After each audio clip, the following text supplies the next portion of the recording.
The planet Lyris Prime glowed softly in the distance, its seas sparkling under the light of twin suns.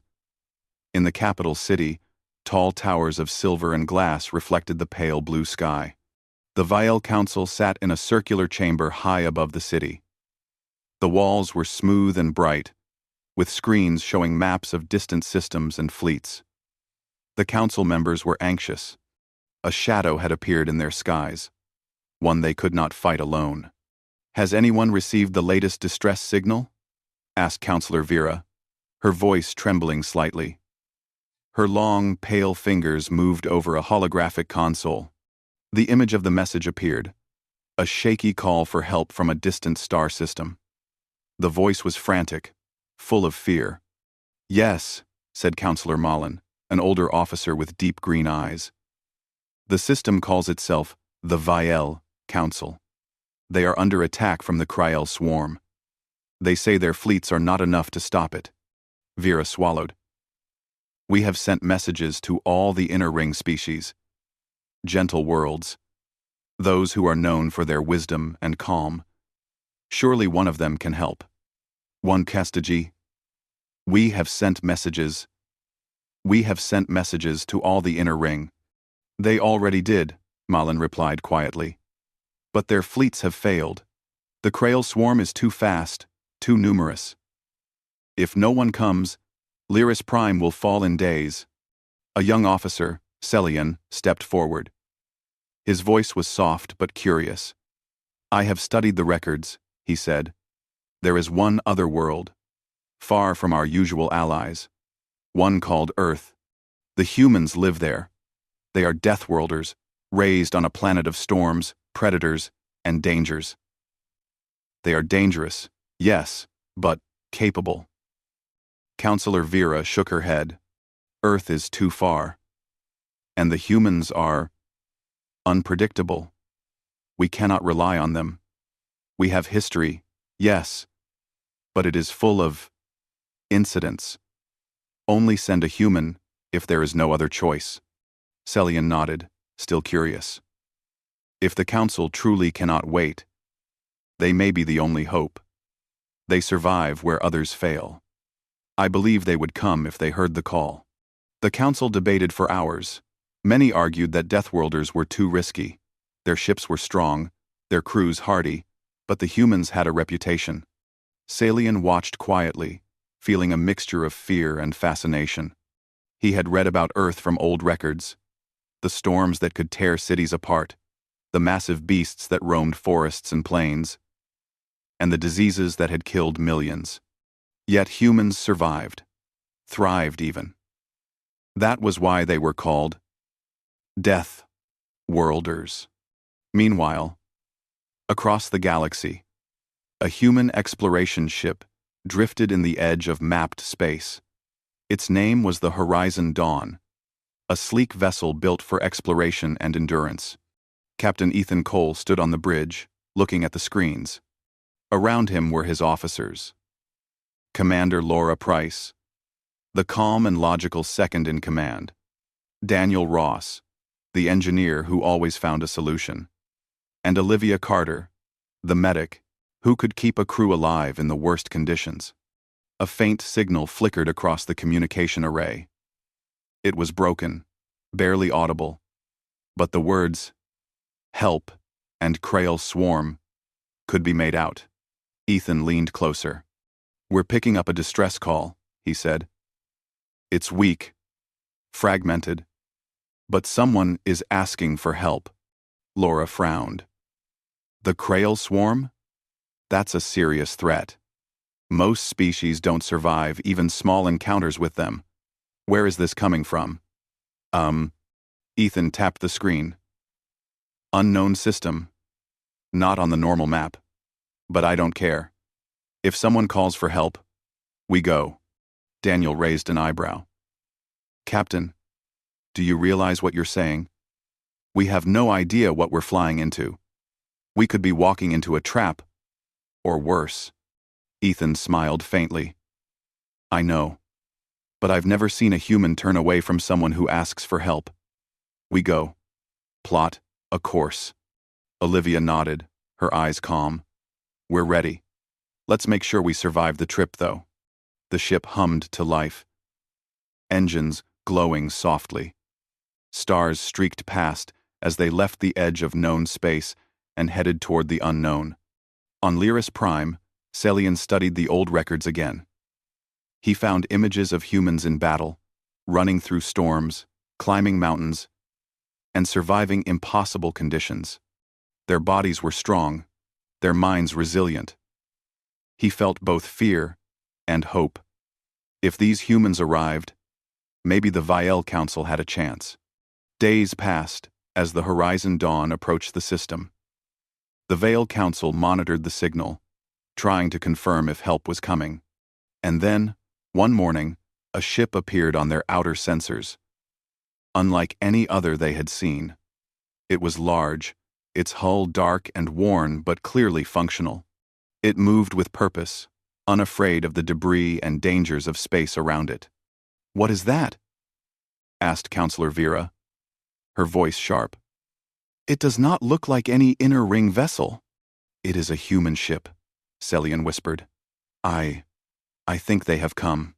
Panic spread through the council. Some argued that the humans might make the situation worse. Others feared their unpredictability but saw no other option. The Krail swarm loomed closer with every passing hour. Celian volunteered to meet the humans when they arrived. He was both curious and nervous. He had never seen a human in person, only in records. The humans were said to be fearless, adaptable, and reckless. And yet, they had survived the death world of Earth. When the Horizon Dawn entered orbit, the alien defenses went on high alert. Fighter ships scrambled to intercept the unknown craft. Weapons were charged. The Council feared that this ship might be a pirate or a raider, coming to plunder their weakened world. A message appeared on the Council screens. A human face appeared, smiling faintly. Ethan Cole. Behind him were Laura, Daniel, and Olivia. "I am Captain Ethan Cole of the Horizon Dawn," he said. "We received your distress call. We are here to help." The council froze. A human spoke calmly, with no weapons threatening, yet their presence was commanding. Celian felt his stomach tighten. These beings were unlike any he had seen. Their bodies were built to survive danger.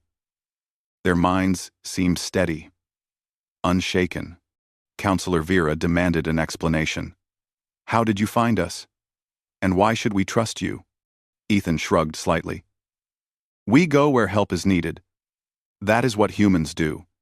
If someone calls for aid, we come." Celian felt a strange admiration. In all the records, humans were always described as reckless, dangerous, unpredictable. And yet here they were, offering help without hesitation. The council debated. Some wanted to fire warning shots. Others wanted to demand their departure. But the swarm drew closer. Time was running out. Celian spoke up. "We have no other choice. Let them meet us. Under strict conditions, yes, but let them show what they can do." Counselor Vera reluctantly agreed. Celian prepared for first contact. Ethan, Laura, Daniel, and Olivia descended in their small shuttle, wearing light suits to adjust to the alien environment. The air was thin, slightly toxic, but nothing like the storms of Earth. They stepped out, confident, moving as if the world itself could not harm them. Aliens watched in shock. These humans did not stumble. They did not panic. Their movements were precise and controlled, even under difficult conditions. Celian stepped forward. "I am Celian of Lyris Prime," he said. His voice was steady, but inside he was nervous. "You are humans.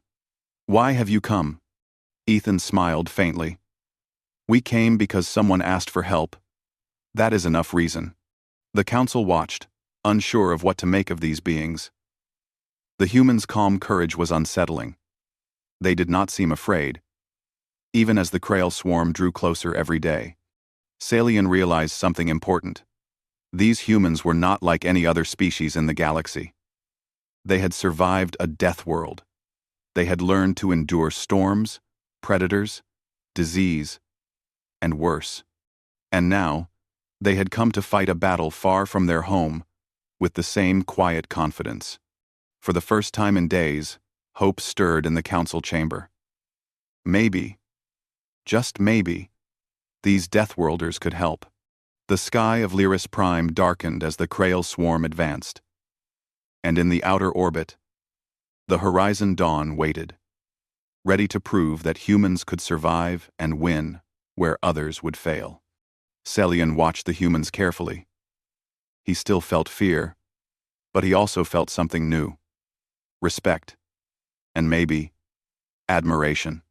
For the Veil Council, for Lyris Prime, and for the galaxy, the age of the Deathworlders had begun.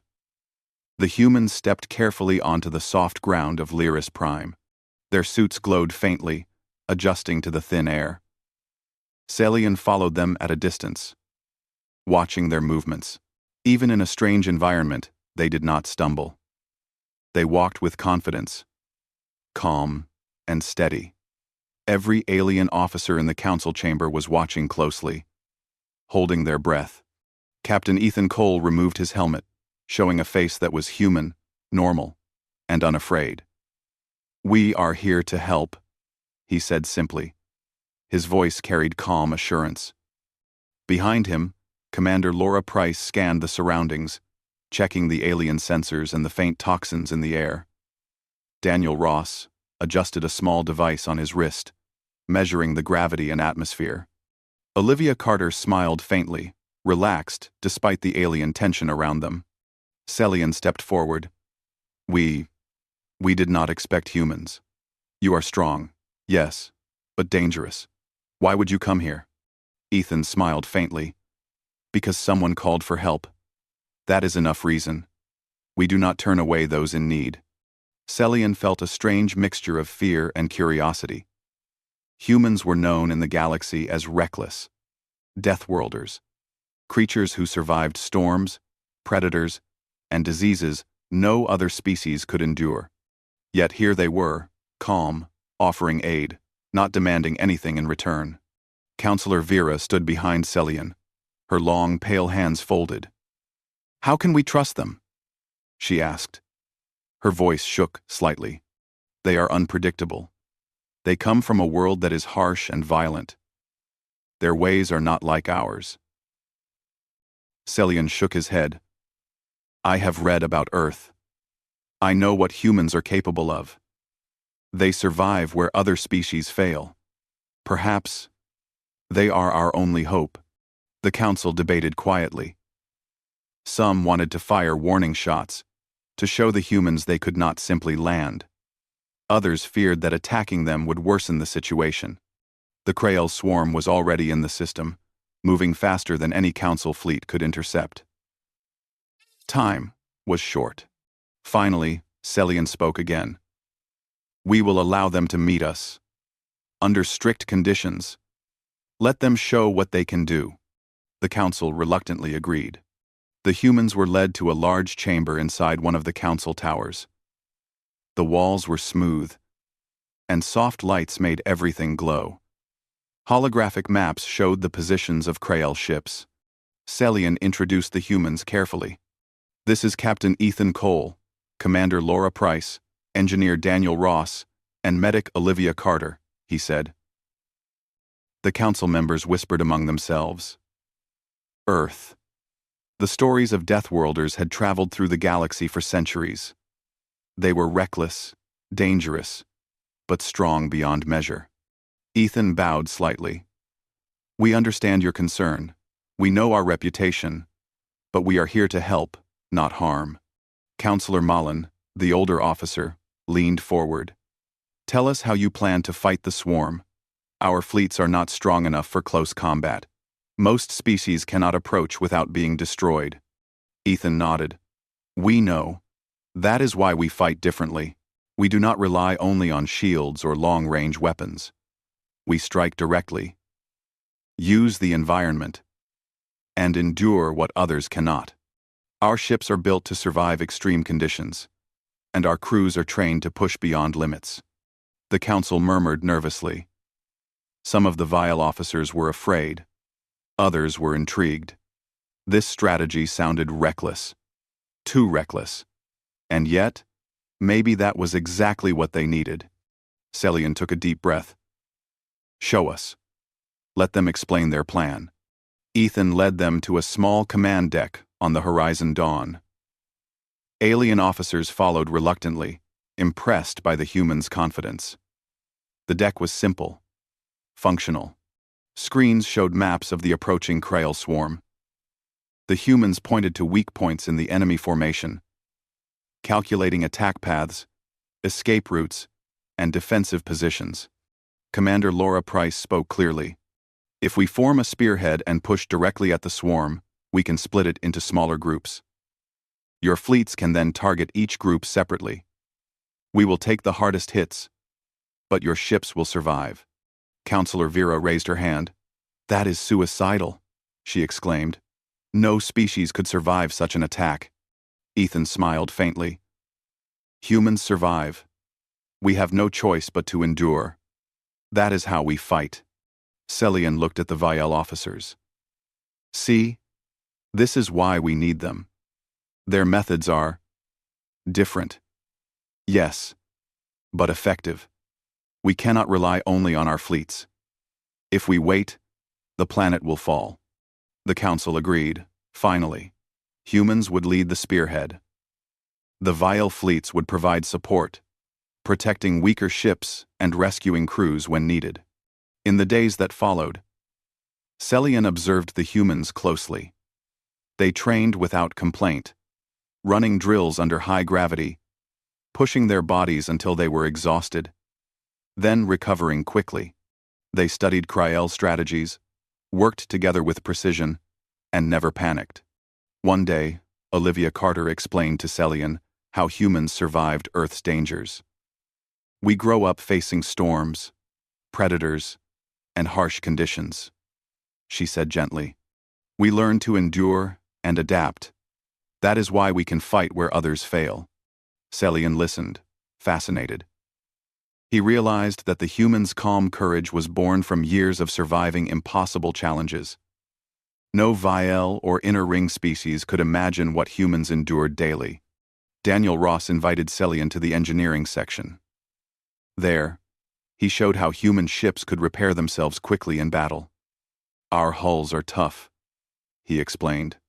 Our engines can push past limits. We can take damage that would destroy others. Celian nodded slowly. He could see now why humans were called Deathworlders. They did not just survive. They thrived under conditions that would destroy others.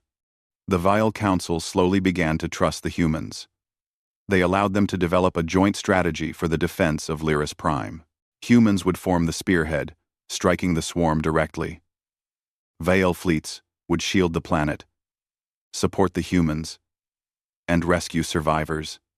Celian felt a strange hope growing inside him. For days, the council had been afraid.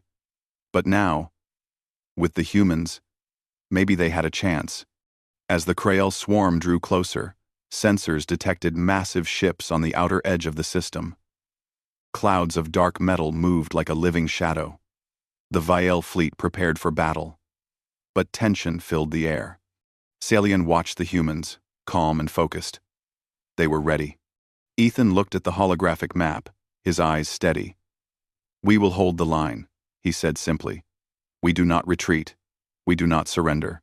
We protect this planet. Because someone called for help. Laura Price nodded. We know what is coming. We are ready. Daniel Ross checked the engines one last time. Nothing will stop us. Olivia Carter smiled. We will survive. That is what humans do. Celian realized something he had never understood before. Humans were not just strong. They were brave in a way the galaxy had never seen. They did not rely only on technology or numbers. They relied on courage, endurance, and willpower. Counselor Vera watched silently. For the first time, she felt hope instead of fear. Maybe, just maybe, These humans could save Lyris Prime. The day of battle was coming. The Krael swarm would reach Lyris Prime soon. The Council feared it. The planet trembled under the approach of the enemy. But the humans, standing calmly on the planet's surface, ready to lead the defense, inspired a courage no one else could. Celian walked among the humans, asking questions and learning from them. He watched Ethan, Laura, Daniel, and Olivia move with purpose. Every decision they made, every word they spoke, showed confidence and clarity. He realized that the galaxy had underestimated Earth. The Deathworlders were not reckless fools. They were survivors, fighters, and protectors. And soon, the galaxy would see their true power. The sun of Lyris Prime dipped below the horizon. Shadows stretched across the city. The Krael swarm loomed in the distance, darkening the stars. The Council braced for war. And in the outer orbit, the Horizon Dawn waited, ready to prove that humans could survive and win where others would fail. Celian felt a shiver run down his spine. He was still afraid.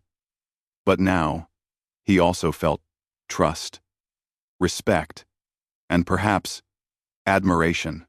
For the Veil Council, for Lyris Prime, and for the galaxy, the age of the Deathworlders had truly begun. The Horizon Dawn hovered quietly above the surface of Lyris Prime. Its dark hull reflected the twin suns as humans and Viel officers worked together to prepare for the coming battle. The Krael swarm was approaching faster than anyone had expected. Sensors showed dark clouds of ships, moving like a living shadow toward the planet. The Council fretted, but the humans moved with calm focus. Captain Ethan Cole stood on the bridge of the Horizon Dawn. He looked over the holographic map, pointing out the paths the Krael swarm would likely take. "They will try to overwhelm the outer defenses first," he said. "We cannot stop all of them with the Viel fleet alone. We need a plan that hits the swarm directly, divides it, and forces it to scatter." Commander Laura Price nodded. "We can use gravity slings from the nearby asteroid field," she said. "If we lure part of their fleet there, we can break it apart. Your ships can then attack smaller groups. It will give the Veil fleet a chance to protect the planet." Celian watched closely. He could not understand everything humans were planning, but he felt their confidence. "Your plan is bold," he said. "Dangerous, even. Most species would never do this." Ethan shrugged. "Most species do not survive Deathworlds. We do. That is why we fight differently." Daniel Ross moved over to the controls. "Our ships are reinforced," he said. "Hull plating can take damage that would destroy a normal vessel. Engines can push past normal limits. If we lose ships, we will rebuild. We fight to survive, and we survive because we never give up." AT. Cross-Drantfor. Olivia Carter stepped forward. "And the crew is trained for long endurance," she said. "We can fight in high gravity, low oxygen, and extreme stress. We know how to push through. That is our advantage." Celian felt a mixture of fear and hope. He had studied humans for years, but seeing them in person changed everything. Their calm confidence, even in the face of certain danger, was unlike anything he had witnessed before. The Viel Council officers debated the plan nervously. Some feared it was too risky.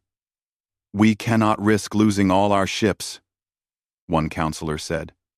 "They will be destroyed, and the planet will fall." Celian shook his head. "This is why we need the humans. Their methods are not like ours. They survive where others fail. Trust them, or we all die." Finally, the Council agreed. Humans would lead the spearhead. The Veil fleets would form a protective shield, providing fire support and rescuing any crews that became trapped. Over the next few days, the humans trained with Veil pilots and officers, Celian observed with growing admiration. Human Marines ran drills under high gravity, carrying heavy equipment, and running through obstacle courses. They pushed themselves to exhaustion, then recovered quickly, ready to train again. Salian asked Ethan, "How do you survive such intense training?" Ethan smiled faintly. "We grow up on Earth," he said. "The storms, the predators, the harsh conditions, they teach you endurance. Every day is a test. You get used to pushing past your limits." Olivia added, "We also work together. No one fights alone. Everyone has a role. That is how we survive and win." Salian realized that human strength was not just physical. It was mental, emotional, and strategic. They could endure pain, adapt quickly, and remain calm under pressure. Daniel Ross led Salian to the engineering deck. "See this?" he said, pointing to the hull of a fighter. "Our ships are designed to take damage. Most species would retreat after one hit. We keep going. We repair, we adapt, and we fight again. That is how we survive Death Worlds and the Swarm." Salian nodded slowly. He could see why humans were called Death Worlders. They did not just survive, they thrived in extreme conditions. Ethan gathered the human officers and Salian in the command center. "Here is the plan," he said. "We form a spearhead and strike directly at the Krail swarm. The Veil fleet will shield the planet and provide support fire. We lure part of the swarm into the asteroid field to break it apart. Then, we hit them in smaller groups. We push hard, fast, and do not stop until the swarm is defeated." Salian studied the plan. It was bold, almost reckless. But he could see its logic. Humans did not rely on safety. They relied on endurance, strategy, and willpower. "Your plan. It is unlike anything we have ever done," Salian said. "But perhaps it will work. You may be our only hope." The humans nodded. They prepared their ships, checked their weapons, and went through simulations. Each officer knew their role. Each crew member understood the danger and accepted it. Salian observed one of the human pilots, a young woman named Megan. She ran drills repeatedly, pushing herself beyond exhaustion, repairing minor damages on her fighter, and testing new maneuvers. "She does not quit," Salian whispered. "She is incredible. She is incredible." Olivia smiled. "That is what humans do. We do not give up, even when the odds are against us. That is why we survive." As the Krail swarm approached the outer edge of the system, the Viel fleets began to organize around the humans. Salian coordinated the formations, placing Veil ships in positions where they could protect weaker craft and rescue any pilots who were damaged or trapped. "Humans move fast, and they take risks we cannot," Salian said to the council. "We must trust them and follow their lead. If we do not, we will lose everything."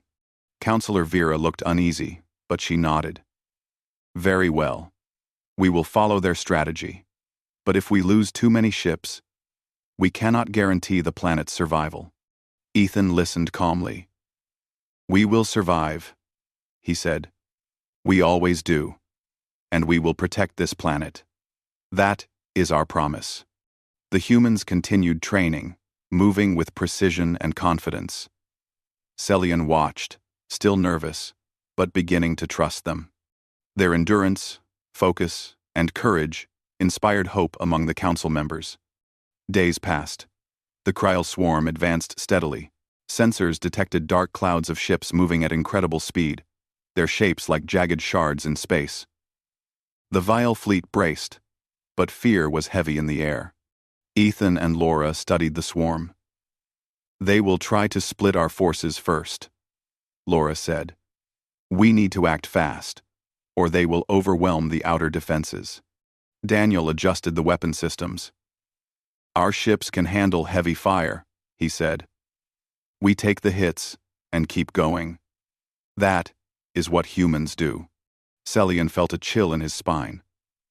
The humans were calm, ready, and fearless. Even as the swarm approached, they did not hesitate. On the final day before battle, Ethan gathered Celian and the council officers. "We have no time for fear," he said. "We fight together. Humans survive in death worlds because we endure, adapt, and never give up. If we fail, the planet falls. If we succeed, we save countless lives. The choice is ours." Celian looked at Ethan and the crew. He could see their courage, their focus, and their determination. He realized that humans were unlike any other species he had encountered. They did not just fight, they inspired hope. The council agreed to the plan. The humans would lead. The Veil fleet would follow, shield, and support. The Krail swarm would soon face something it had never faced before. Humans who would survive anything and endure every danger. Celian felt a new respect for the humans. They were not reckless. They were survivors, and their courage was about to be tested. As the twin suns of Lyris Prime set on the horizon, the planet prepared for war. The Krail swarm moved closer. The Vile Council braced, and on the horizon dawn, humans trained, repaired, and prepared to lead the charge. For the first time in centuries, the Veil Council believed they might survive. The Deathworlders of Earth had arrived, and soon, the galaxy would see what humans were truly capable of. Celian felt fear, yes, but he also felt trust, respect, and admiration. The battle was coming, and when it began, nothing would be the same again.